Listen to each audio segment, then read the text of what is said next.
सन्माननीय सदस्य निलेश राणे।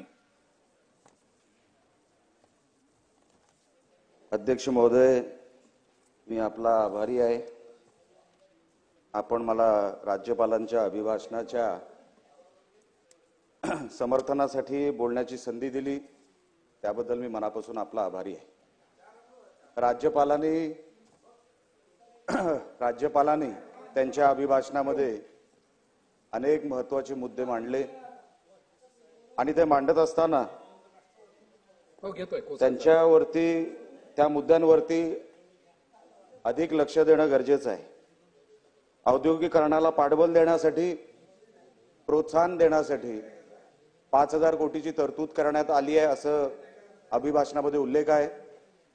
10,000 एकर अधिसूचित करण्यात येईल असंही या अभिभाषणामध्ये उल्लेख आहे। माझी विनंती अध्यक्ष महोदय या निमित्ताने एवढी आहे की हे सगळं करत असताना लहान जिल्ह्यातले जे काही एमआयडीसी ऑलरेडी आहेत, आजारी पडलेले कारखाने आहेत, ह्या 5,000 कोटीपैकी लहान जिल्ह्यांमध्ये आता माझ्या मतदारसंघामध्ये कुडाळ एमआयडीसी येतं। त्या कुडाळ एमआयडीसी मध्ये अनेक कारखाने आता आजारी झालेले आहेत। त्यांना बँकेच्या रिस्ट्रक्चरिंगची गरज आहे, आजारी कारखान्यांना रिवायवलची गरज आहे। तर सरकार म्हणून आपण त्यांच्यावर काय लक्ष देणार आहोत की नाही, त्यांच्या रिवायवलसाठी, त्यांच्या रिस्ट्रक्चरिंगसाठी काय लक्ष देणार आहोत की नाही, माझा हा प्रश्न आहे। आता मला सांगायला आपण कधीही आपल्या अधिकाराचा ह्या विषयामध्ये तपास करून, काही एमआयडीसी मध्ये तर लोकांनी आता घरं बांधलेली आहे। आपल्याला माहिती आहे कुठलंही भूखंड जर त्याच्यावरती कमर्शियल जर त्याच्यावरती रिझर्वेशन असलं, इंडस्ट्रीचं रिझर्वेशन असलं, तर त्याच्यावर रेसिडेन्शियलचं रिझर्वेशन असू शकत नाही, कोण त्याच्यावरती घरं बांधू शकत नाही। पण एमआयडीसीच्या अनेक भूखंडावर आता लोकांनी स्वतःची घरं बांधलेली आहेत, ती कशी बांधली याचा एकदा तपास सरकारने करावा। राज्यपालांच्या अभिभाषणामध्ये नागपूर गोव्याचा पण उल्लेख आहे।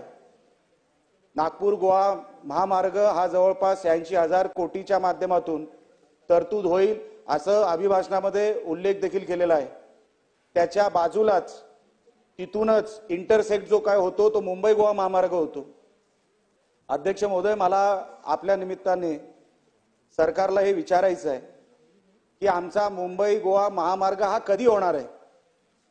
सन्माननीय गडकरी साहेब जेव्हा 2018 मध्ये कोकणामध्ये आले होते, रत्नागिरीमध्ये त्यांचं भाषण झालं, NHAIचे ते मंत्री आहेत, तेव्हा त्यांनी सांगितलं होतं मी मुंबई गोवा महामार्गासाठी 18,500 कोटीची तरतूद केलेली आहे। मला सरकारला विचारायचं आहे ते 18,500 कोटीपैकी किती खर्च मुंबई गोवा महामार्गावर झालेला आहे ह्याचं कधीतरी आम्हाला कळावं। लोकप्रतिनिधी म्हणून लोक आता अंगावर यायला लागली आहेत। अनेक गणपतीचे सण निघून गेले, आता परत गणपती येतील सप्टेंबरमध्ये।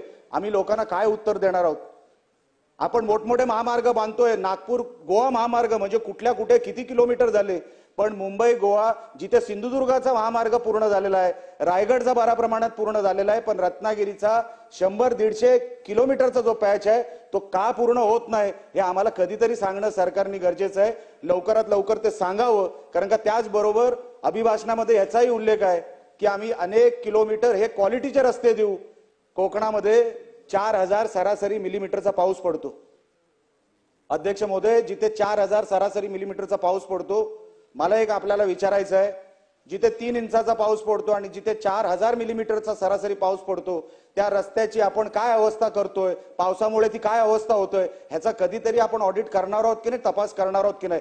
जिथे 3 इंच पाऊस पडतो तिथे पण ग्रेड तोच वापरायचा, जिथे 4,000 सरासरी मिलीमीटर पाऊस पडतो तिथेही ग्रेड तोच वापरायचा। क्वालिटी कशी मिळणार? मी आपल्याला विचारतो, माझी माहिती अशी आहे अध्यक्ष महोदय की जवळपास PWD खात्यामध्ये 18,000 कोटीची बिलं अजून पेंडिंग आहेत, अजून दिली गेली नाहीयेत। तर तीच बिलं जर दिली गेलेली नाहीयेत तर आपण हे नवीन रस्ते कसे करणार आहोत, दुरुस्त कसे करणार आहोत हे मला आपल्या निमित्ताने सरकारला विचारायचं आहे.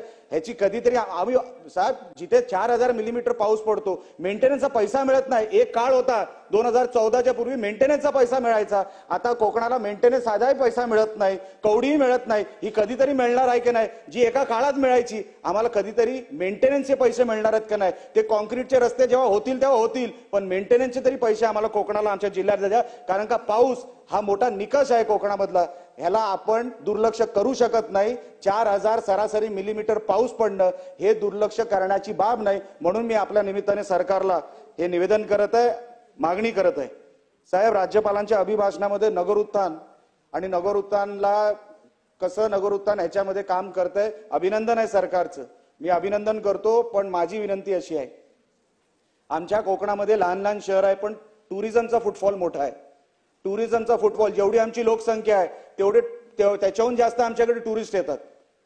आता मालवण तालुक्यामध्ये जेवढी आमची लोकसंख्या आहे त्याच्यापेक्षा कितीतरी पट जास्त आमच्याकडे टुरिस्ट येतात. म्हणून नगर उत्थानला जो तुम्ही निधी देताय ना, तो साधारण आम्हाला 4-5 कोटीच्या वर मिळतच नाही. लोकांना असं वाटतंय किंवा सरकारला असं वाटतंय की कोकणामध्ये नाही दिलं तरी चालेल. ही लहान लहान शहर आहेत, लोकसंख्या किती आहेत, पण फक्त लोकसंख्येवर बघू नका, त्याचा फुटफॉल बघा, किती पर्यटक येत आहेत त्या निमित्ताने त्या शहरामध्ये त्या जिल्ह्यामध्ये, ह्याचाही कधीतरी अभ्यास झाला पाहिजे. नगर उत्थान, मी मध्ये अध्यक्ष महोदय पंढरपूरला गेलो होतो, सहज विचारलं पंढरपूर नगर परिषद किंवा नगर पंचायत, मी बोललो नगर उत्थानचा निधी तुम्हाला किती मिळतो, ते तीर्थक्षेत्र आहे, मला मान्य आहे, 1 रुपया कमी होता कामा नये, पंढरपूरला किमान जास्तच मिळावा अशी माझी मागणी आहे. पण पंढरपूर नगर पंचायतीला किंवा नगर परिषदेला 50 कोटीच्या वर नगर उत्थानचा निधी मिळतो आणि आमच्याकडे लोकसंख्येपेक्षा 10 पट जास्त आमच्याकडे पर्यटक येतात, पण आम्हाला निधी मिळत नाही. आम्हाला किरकोळ 5 ते 6 कोटीच निधी मिळतो. कधीतरी आम्ही 25 कोटीचा आकडा, 50 कोटीचा आकडा, आमचंही पर्यटक क्षेत्र आहे, पर्यटनाला मोठा वाव असणारं क्षेत्र आहे.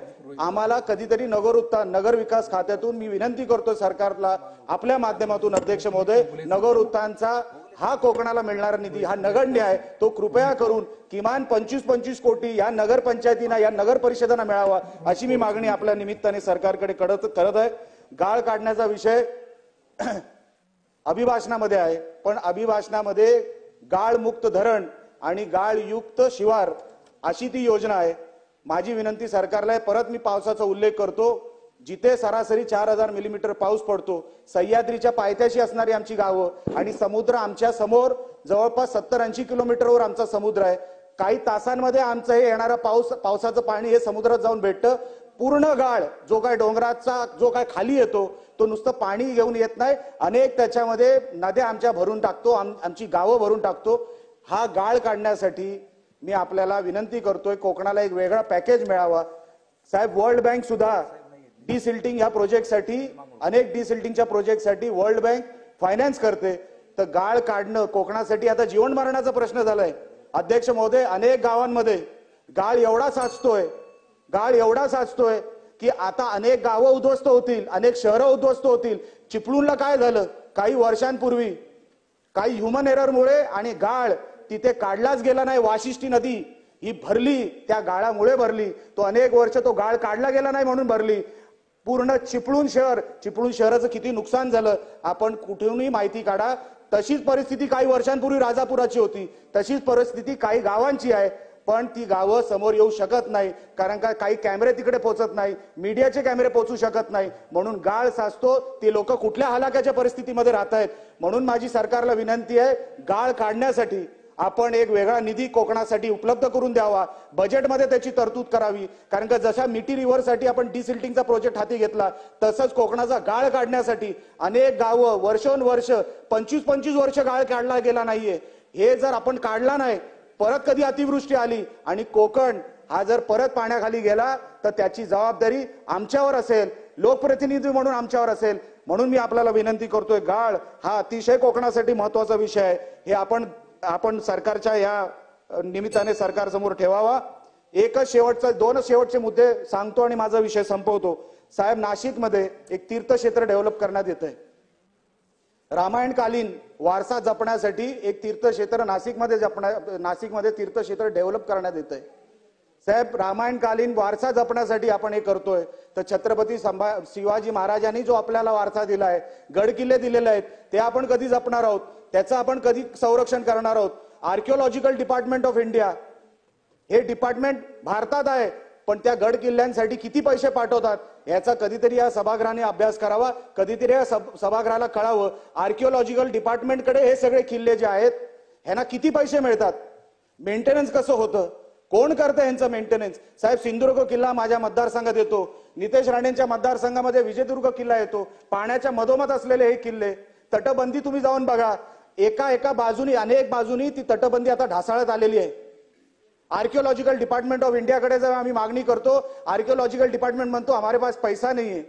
जर पैसा आर्किओलॉजिकल डिपार्टमेंटकडे नाहीये तर माझी विनंती आहे सरकारला आपल्या माध्यमातून, अध्यक्ष महोदय, की हे काही गड किल्ले हे सरकारने चालवायला घ्यावे, त्याचं संरक्षण, त्याचं मेंटेनन्स, त्याची डागडुजी हे राज्य सरकारांनी करावी. कारण का वारसा आपल्याला छत्रपती शिवाजी महाराजांनी दिलेला आहे. आपण संरक्षण गड किल्ल्यांचं करणार नाही तर मग करणार कोण, हा माझा आपल्या समोर प्रश्न आहे. शेवटचा मुद्दा फक्त आपल्या समोर मी ठेवतो, तो म्हणजे गोहत्येचा. मागच्या अभिभाषणामध्ये पण मी गोहत्येचा विषय आपल्या समोर ठेवला होता, अध्यक्ष महोदय.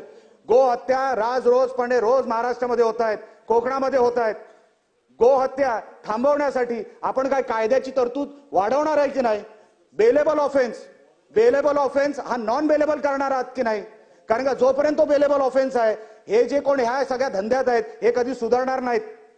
यांचे धंदे, यांची घरं ह्याच गोहत्येच्या वर चाललेली आहेत, गोमांसावर चाललेली आहेत, यांची तस्करी चाललेली आहे. रोज इथून पुढे मी त्या दिवशी भोसले साहेबांनाही बोललो, भोसले साहेब इकडे आमदार आहेत कराडचे. कोकणामध्ये जी तस्करी होते ती कराडमध्ये त्यांचे काय धंदे, त्यांचे काय कत्तलखाने आहेत, ते कधीतरी सरकारने उद्ध्वस्त करावेत. जोपर्यंत हे कत्तलखाने आपण उद्ध्वस्त करत नाही साहेब, अध्यक्ष महोदय, आपल्याला काय अधिकार बसतो? आपण हिंदुत्व म्हणून सरकार म्हणतो, आपल्याला काय अधिकार बसतो सांगायचा? म्हणून मला आपल्या विनंती करायची आहे की हे कत्तलखाने उद्ध्वस्त झाले पाहिजेत आणि हा गोहत्येचा कायदा हा सरकारने नॉन बेलेबल करायला पाहिजे, एवढी आपल्यासमोर विनंती करतो. अभिभाषणाला समर्थन करतो आणि इथेच थांबतो. जय हिंद, जय महाराष्ट्र. सन्माननीय सदस्य खोसकरजी.